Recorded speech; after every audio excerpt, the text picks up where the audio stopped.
आदेश जय गुरु गोरखनाथ। आज हम बात करेंगे बाबा गुरु गोरखनाथ के जन्म से जुड़े कुछ रोचक तथ्यों के बारे में। गुरु गोरखनाथ एक योग सिद्ध योगी थे। इन्होंने हठयोग परंपरा का प्रारंभ किया। इनको भगवान शिव का अवतार माना जाता है। गोरखनाथ को गुरु मत्स्येंद्रनाथ का मानस पुत्र भी कहा जाता है। मान्यता के अनुसार एक बार गुरु मत्स्येंद्रनाथ भिक्षा मांगने एक गांव गए। एक घर में भिक्षा देते हुए स्त्री बड्ड ही उदास दिखाई दी, तो गुरु ने पूछा, क्या समस्या है?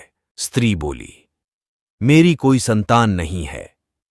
उस स्त्री को परेशान देख गुरु मत्स्येंद्रनाथ ने उसको मंत्र पढ़कर एक चुटकी भभूत दी और पुत्र प्राप्ति का आशीर्वाद देकर चले गए।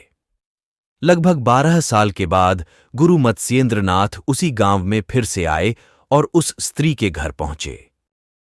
दरवाजे के बाहर से आवाज लगाकर स्त्री को बुलाया और कहा, अब तो पुत्र 12 साल का हो गया होगा।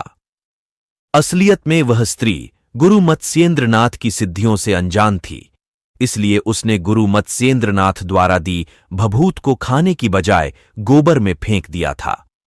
गुरु मत्स्येंद्रनाथ की सिद्धि इतनी प्रबल थी कि भभूत बेकार नहीं जाती।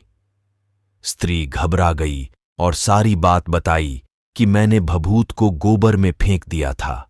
गुरु मत्स्येंद्रनाथ ने कहा, वह स्थान दिखाओ। वहां जाकर देखा तो एक गाय गोबर से भरे एक गड्ढे के ऊपर खड़ी है और अपना दूध उस गड्ढे में झलका रही है। तब गुरु ने उस स्थान पर बालक को आवाज लगाई।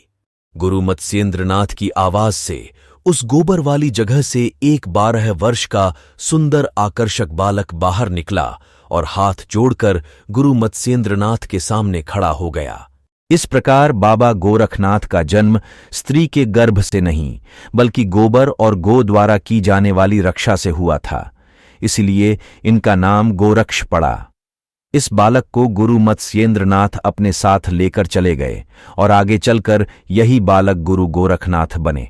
गोरक्षनाथ ने ही नाथ योग की परंपरा शुरू की और आज हम जितने भी आसन, प्राणायाम, षटकर्म, मुद्रा, नादानुसंधान या कुंडलिनी आदि योग साधनाओं की बात करते हैं, सब इन्हीं की देन है।